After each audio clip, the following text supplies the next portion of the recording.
Bismillahirrahmanirrahim. Assalamualaikum warahmatullahi wabarakatuh. Para peserta sekalian yang saya hormati, Alhamdulillahirabbil alamin. Hari ini kita bertemu kembali di kesempatan proses belajar. Ya, tentu atas berkat rahmat dan hidayah Allah Subhanahu wa taala sehingga kita bisa melakukan kegiatan-kegiatan seperti ini. Kita diberikan nikmat kesehatan dan nikmat kesempatan. Olehnya senantiasa kita bersyukur karena kita masih mampu untuk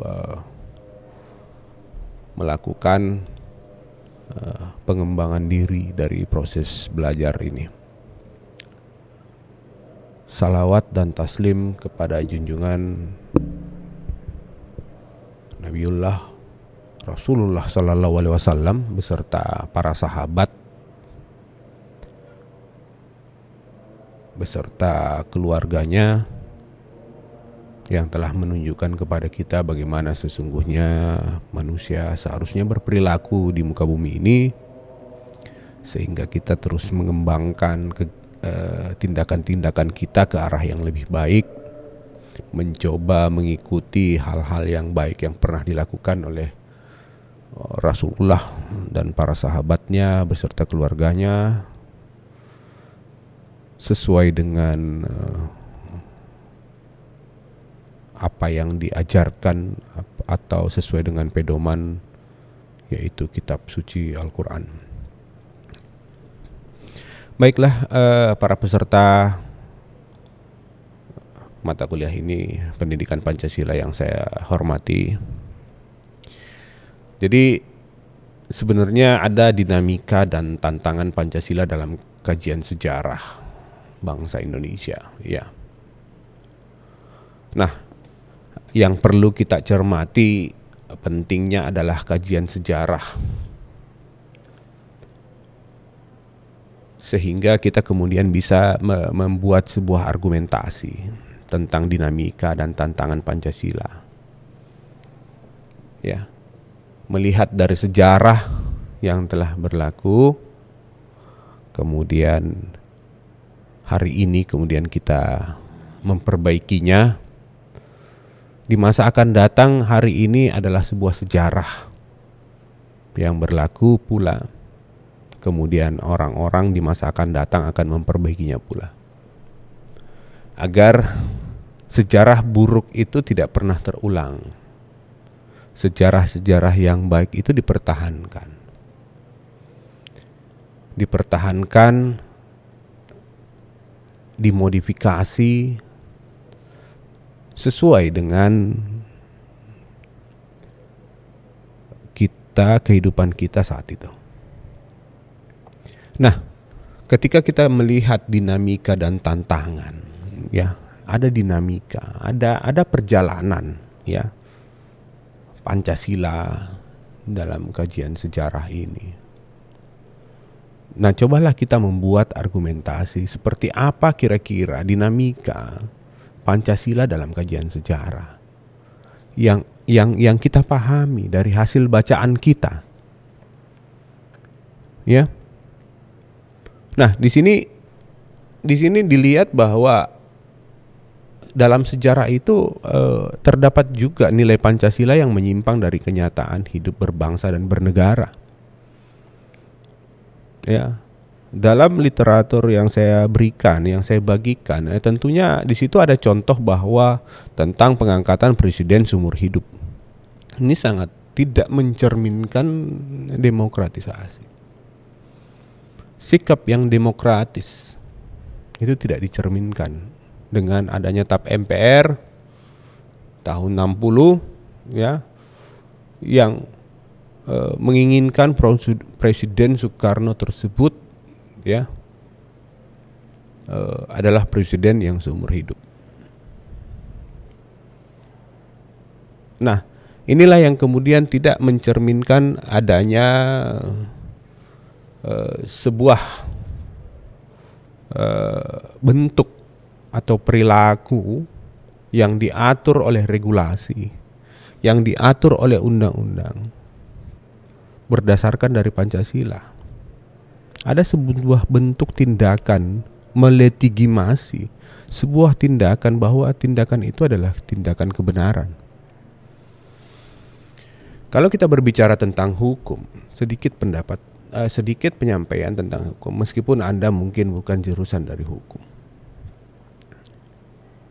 Bahwa sepanjang itu diatur, tidak dicabut, tidak diganti, maka itu tetap dinyatakan sebuah bentuk yang legal, disahkan. Tindakan itu sah menurut hukum. Makanya ketika dibangun sebuah TAP MPR ya tahun 60 tersebut dengan pengangkatan presiden seumur hidup, maka tentu memperlihatkan kita adanya penyimpangan salah satu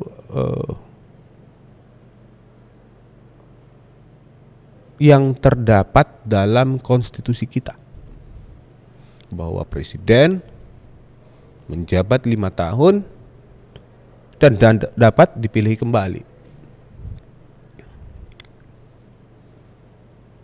Pancasila kan kemudian melahirkan sebuah konstitusi. Dia memberikan pedoman, dia menstimulus untuk lahirnya sebuah konstitusi bangsa ini.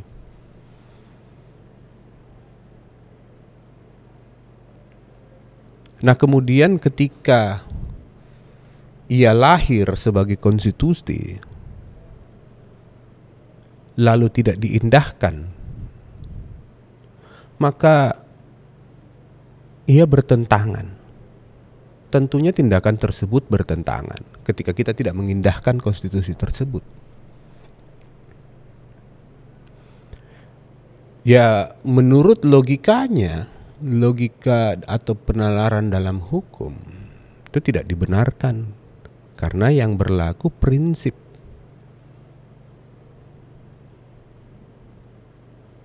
Ya, berlaku prinsip-prinsip hukum.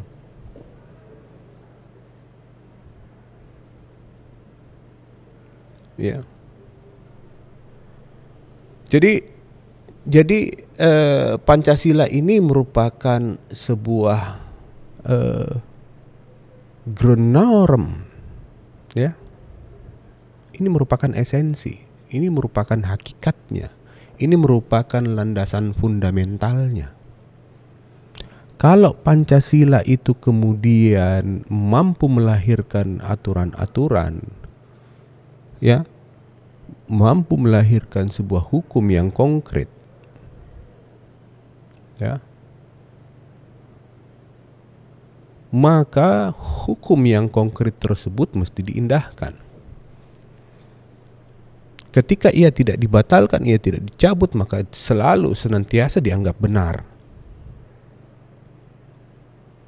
Tapi kalau ia kemudian melahirkan sebuah aturan, misalnya TAP MPR yang secara hierarki di bawahnya konstitusi,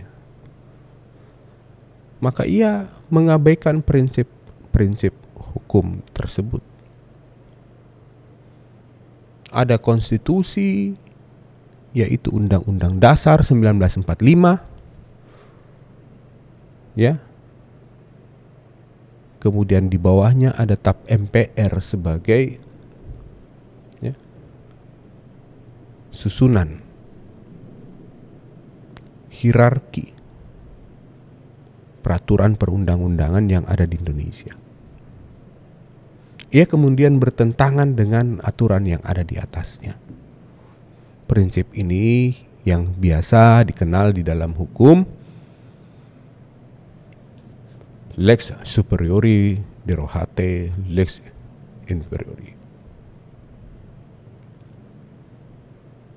Jadi hukum yang lebih tinggi hukum yang lebih superior mengenyampingkan hukum yang ada di bawahnya. Secara hierarki kita melihat bahwa TAP MPR ditetapkan ia di bawah konstitusi. Maka ia tidak boleh bertentangan dengan konstitusi kita. Nah, tindakan tersebut dalam sejarahnya pernah terjadi. Adanya TAP MPR yang kemudian bertentangan dengan konstitusi kita. Makanya dikatakan ini tidak mencerminkan demokratisasi di bangsa ini. Dalam sejarahnya. Nah, inilah yang kemudian bisa menjadi tantangan kita di kemudian hari. Ada hal-hal yang kemudian tidak mengakomodir apa yang sebenarnya dicita-citakan oleh Pancasila tersebut.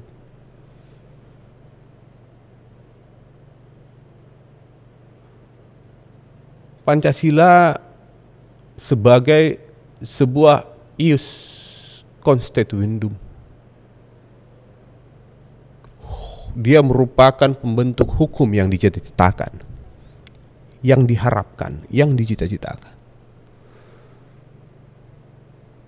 Kalau sudah tidak sesuai dalam jalur cita-citakan, yang dicita-citakan, maka tentu itu dianggap bertentangan. Terjadinya dalam sejarah hal ini memperlihatkan kepada kita bahwa kemungkinan bisa terjadi lagi di masa depan, di hari ini. Nah, kira-kira yang mana kira-kira dinamikanya dalam kehidupan kita? Dalam kehidupan kita ini ada nggak setelah kita belajar sejarah, oke, udah nggak ada presiden yang seumur hidup. Bahkan presiden yang 32 tahun berkuasa udah kita reformasi,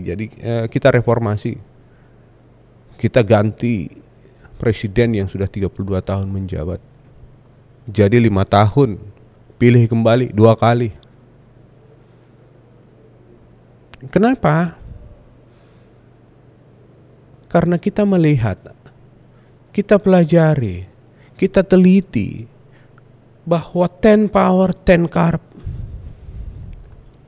Semakin besar kewenangan yang kita miliki, semakin besar potensi untuk kita melakukan korupsi. Korupsi sesuai enggak dengan Pancasila? Bayangin kalau seumur hidup dia menjabat seorang presiden, seorang pemimpin negara gitu, yang menentukan kemana arahnya negara ini. Ya, asumsi jawaban sementara saya bisa mengatakan mau dijual kemana negara ini kalau kita tidak diawasi. Jangan sampai negara kita terjual oleh bangsa lain, di mana para pahlawan telah bertumpah darah di tanah pertiwi ini untuk memperjuangkan selama 350 tahun lebih kita dijajah oleh kolonial. Usaha itulah yang kemudian diapresiasi, dibentuknya sebuah Pancasila, agar semangat patriotisme kita itu hadir dalam diri kita, menjaga bangsa ini dari penjajah, menjaga bangsa ini dari penjajah. Dibentuklah Pancasila sebagai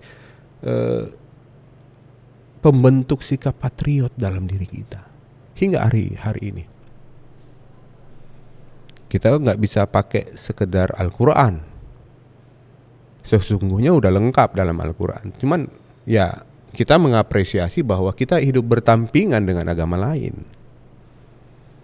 Makanya perlu dicetuskan bahwa yang bisa mengakomodir semua ini ada sesuatu yang dibentuk oleh bangsa ini, ya ideologi. Inilah Pancasila. Khawatirnya kita lepas dari Pancasila tersebut, sehingga hari ini sudah banyak tindakan-tindakan yang menyimpang dari Pancasila. Dari kajian sejarah saja sudah memperlihatkan kita banyaknya ada penyimpangan. Penyimpangan ini membuat kemudian kita belajar untuk mempertahankan sebuah hal yang baik. Namun era perkembangan saat ini, banyak hal, banyak tindakan yang kemudian lebih lengkap dilakukan dibanding masa lampau. Nah, inilah yang kemudian berpeluang menjadi sebuah tantangan Pancasila di hari ini. Apakah tindakan kita ini sesuai dengan apa yang dicita-citakan oleh Pancasila sebagai ius constituendum? Hukum yang dicita-citakan. Dulu nggak dikenal dengan transaksi elektronik, dulu nggak dikenal dengan kekerasan dalam rumah tangga. Hari ini udah dikenal. Nah, inilah yang kemudian menjadi sejarah dalam bangsa ini. Hari ini bisa menjadi sejarah bangsa ini untuk masa depan. Bagaimana kemudian kita memperbaiki dan mempertahankan hal-hal yang baik untuk Indonesia. Melalui ideologi kita, Pancasila, diharapkan tantangan bangsa Indonesia baik hari ini maupun ke depan bisa teratasi. Namun perlu dulu kita deskripsikan ya esensi dan urgensi daripada Pancasila ini sebenarnya. Apa sih landasan fundamentalnya itu? Jadi esensinya saya ingatkan kembali bahwa Pancasila sebagai filosofi Grundslag atau istilahnya Grundnorm. Inilah yang kemudian mengandung alasan bahwa berdirinya sebuah negara. Dan akhirnya negara ini diatur oleh produk-produk hukum yang berdasarkan dengan nilai Pancasila. Inilah esensinya. Ya. Inilah Grundslagnya. Inilah Grundnormnya, norma dasarnya. Norma itu kemudian membentuk sebuah aturan yang secara konkret. Norma itu memiliki makna yang sangat luas, sangat abstrak. Tapi ia mengandung sebuah kajian yang sangat berkualitas. Kalau saya sudah bilang berkualitas, tentu baik ya. Kalau jelek nggak bisa dibilang berkualitas dong. Nah, karena ia kemudian berkualitas, maka ia bisa menstimulus atau membuat atau mendorong sebuah produk-produk hukum yang berkualitas pula. Ya, banyak istilah-istilah kaum milenial saat ini ya. Misalnya ditemukannya sebuah bentuk racikan kopi misalnya ya. Ada yang mengistilahkan diamond recipe. Ya. Artinya inilah resep terbaik untuk menciptakan sebuah minuman kopi yang paling enak sedunia. Ya, seperti inilah juga Pancasila. Kalau kopi itu resepnya misalnya 1 liter kopi dengan 1 liter air, itulah adalah diamond recipe-nya. Untuk membuatnya sebuah kopi menjadi berkualitas itu ya bolehlah kemudian 3/4 kopi dan air 1 liter. Itu mengurangi kopinya tapi rasanya masih tetap sama. Inilah yang kemudian memperlihatkan kepada kita bahwa sebenarnya ada resep yang paling ideal yang bisa membangun sebuah masyarakat yang kita harapkan. Inilah Pancasila. Itu esensinya. Nah, urgensinya gimana tuh? Hasil penelitian seperti apa yang saya paparkan yang saya bagikan dalam literatur memperlihatkan di tahun 2008 saja tidak cukup sampai 50% dari usia tertentu yang dikategorikan mereka adalah kaum muda. 50%, di bawah dari 50% itu tidak mampu menyampaikan secara lengkap sila-sila Pancasila. Ketika ia saja tidak mampu menghafal, jangankan tidak mampu menghafal saja terbata-bata itu tidak secara tegas memperlihatkan apakah ia kemudian paham dengan apa yang terkandung dalam Pancasila tersebut. Gak usah kita bertanya butir-butirnya lah ya. Apalagi kalau sampai tidak hafal sila-sila Pancasila, itu sangat miris.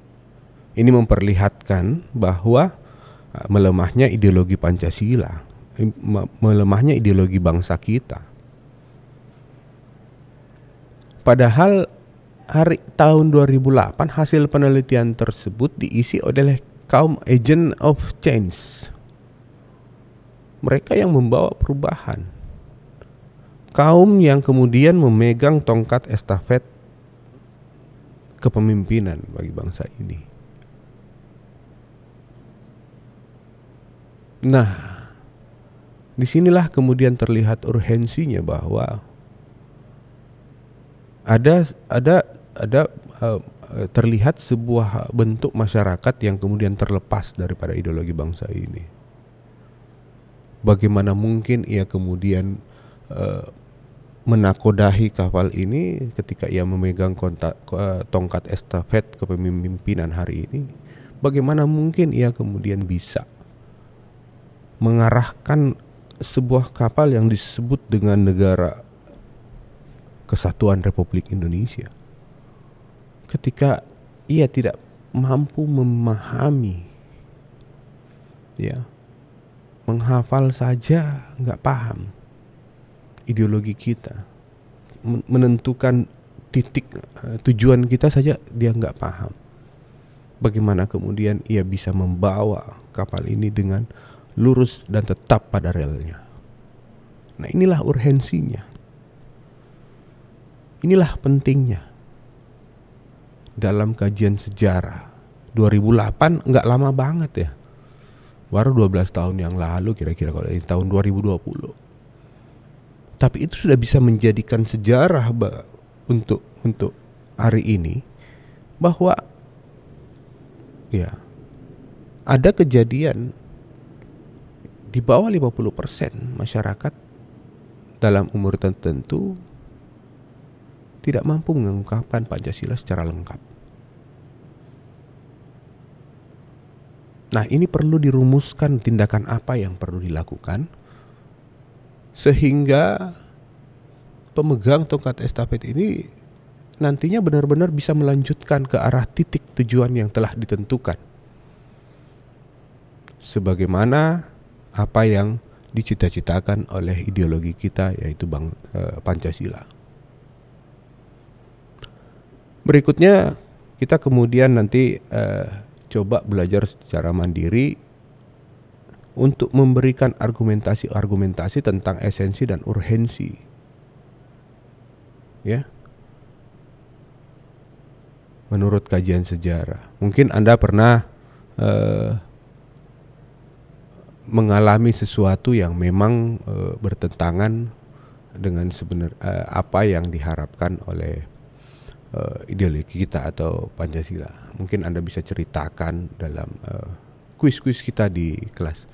Sampai bertemu. Inilah sedikit video pengantar saya untuk pendidikan Pancasila ini.